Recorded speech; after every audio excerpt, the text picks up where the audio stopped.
Hi, welcome to another week's edition of Karma Creations Crystals and Tarot. Today I'm going to be talking to you about this stone. This is rose quartz, and rose quartz is a heart chakra stone. It is a stone that is all about self-love. So we'll get into more about it in just a minute. First, subscribe to this page, hit the like button, let me know that you enjoy the content. If you want to leave a comment and it's a positive one, go ahead. If you want to leave a negative comment, please don't bother because I don't need negativity in my life. So before I start, I'm going to give the same disclaimer that I give every week. Do not use crystals in place of modern medicine. If you are sick, if there is something wrong, go to a doctor. Don't decide you're going to heal cancer with a crystal. It's going to make you feel better. It's going to change the vibration in your body. It's going to help mend things that are wrong internally. It's going to help you feel better, but it's not going to heal a disease. You want to make sure if you are sick, go to the doctor, get medical attention. So that's my disclaimer that I start with, because I don't want it on my conscience if you decide that you're going to have rose quartz to try to stop a heart attack. Not the way you want to play. Anyway, let's talk about rose quartz.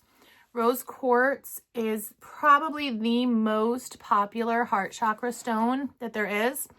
Rose quartz is very popular to wear as a necklace or to wear as a bracelet or to keep in your home. Rose quartz is all about self-love. The heart chakra has two colors that are associated with it. The first color is pink. The second color is green. And when I think about heart chakra stones, I kind of go along those lines with their properties. So the pink, the rose quartz, is all about self-love. It is about loving yourself enough to get rid of everything negative around you. It's about loving yourself enough to do what's best for you and to not worry about everyone else around. It is about loving yourself enough to be you, to be your true self, to be your priority. If you are more inclined to follow the green for the heart chakra instead of the pink, you might want to look at a stone like aventurine. The green stones, though, are more about empathy for yourself, not being so hard on yourself, not expecting things from yourself that you wouldn't expect from someone else. So if you're more drawn to the greens with the heart chakra, that's what you need in your life. If you're more drawn to the pinks, it's about self-love. It's about opening your heart. It's about loving yourself enough to let other people in. What's really interesting about rose quartz to me is that if you are someone who desperately needs rose quartz in your life, that you can actually drain the color out of it. So see this pretty pink? I have worn rose quartz bracelets, even though this is not my stone. Not a fan of rose quartz at all, but that's just me personally. A lot of people do love it. It's one of the most popular stones you can get. So with rose quartz, if you are someone who desperately needs your heart chakra aligned or your heart chakra activated, or you're someone who has always been really down on yourself and lacks self-confidence, then you are going to benefit from rose quartz, but you are going to see your rose quartz go from this pretty pink to a pale white. A lot of people, when this happens to them, they think because the stone isn't real, that the stone is dyed and that it's losing their color because it's dyed. However, the truth is your body is absorbing the energy from that rose quartz, and it's, to put it bluntly, it's sucking the color out of it, but it means that your body's getting what it needs from it. And it's helping reinforce your heart chakra. It's helping strengthen your heart chakra and strengthen your heart, strengthen your resolve for that self-love that everybody needs. A funny story with rose quartz. I have turned every rose quartz bracelet that I have ever worn pure white. So I've just given up on wearing them, because if I want a white stone, I'll wear moonstone or howlite.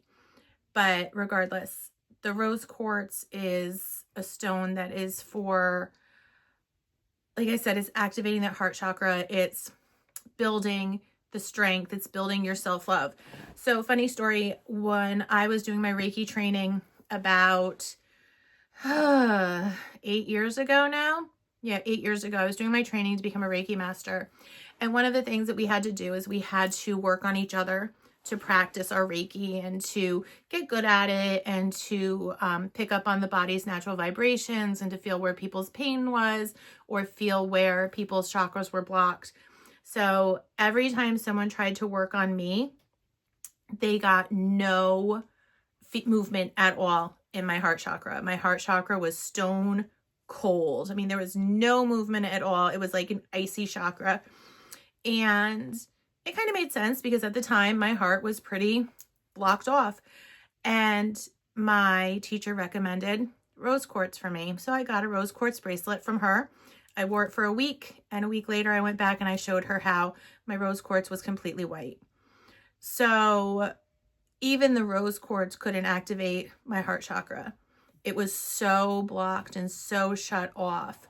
So I know I'm saying so a lot. That's kind of annoying. I'm sorry. Anyway,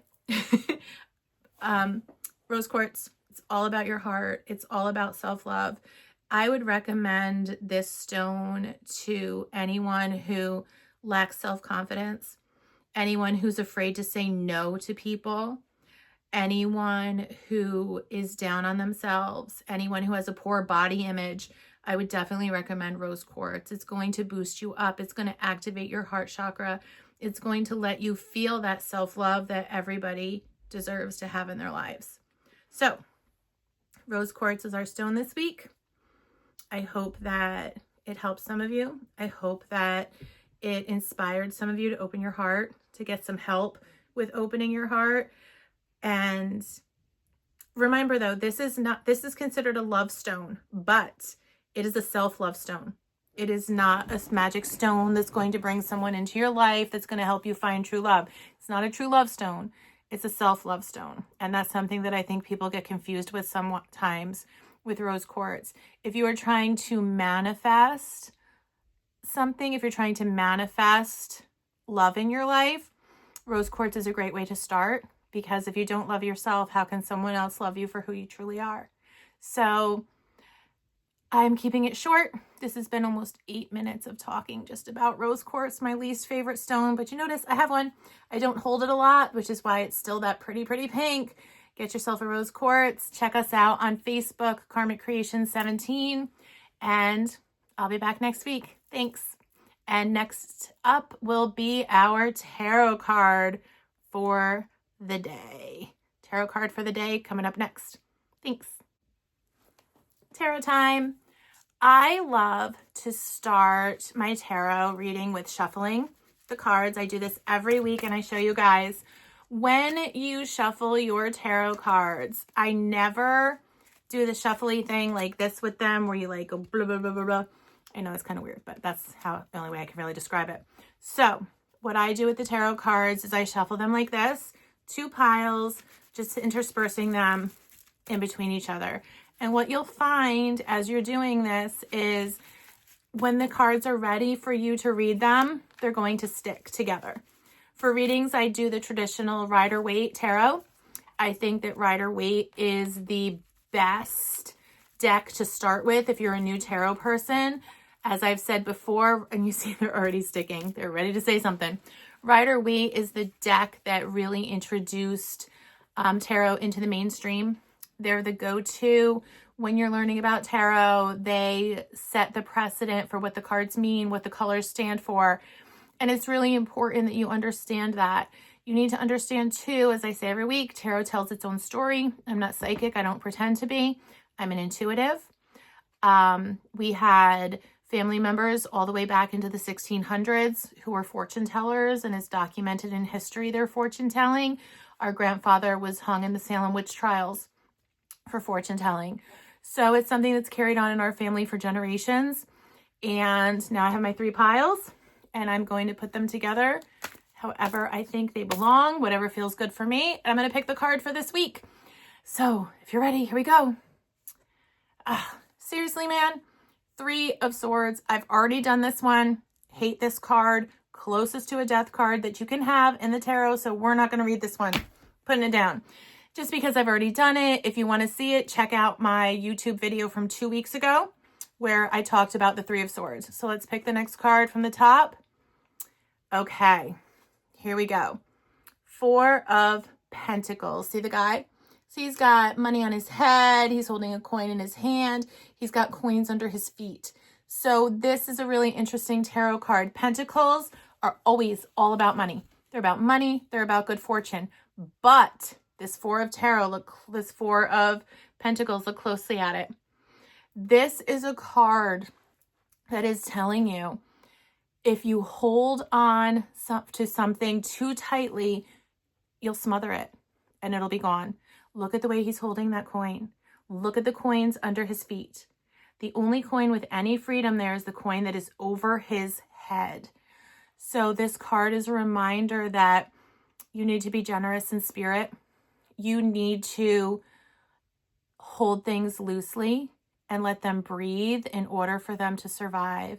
If you are someone who holds on so tightly to money that it is all that you care about, sooner or later, the universe will take it from you. You smother what you hold too tightly, and that is such an important reminder. You need to be generous with spirit. You need to be charitable. You need to realize there are more important things in this world than the money you can hold in your hand. Abundance is not always about wealth, about monetary wealth. It's about the generosity in your heart. It's about the generosity in your soul. It is about realizing there's more to the world than you and more to the world than working so hard every day that you're filling your pockets, but you're not filling your life in any other way. It's a reminder that holding on too tight, you're going to lose it all. So don't be like this guy. That's the Four of Pentacles. I'll talk to you more next week. Check us out on Facebook, Karma Creation 17, and I'll see you soon. Bye.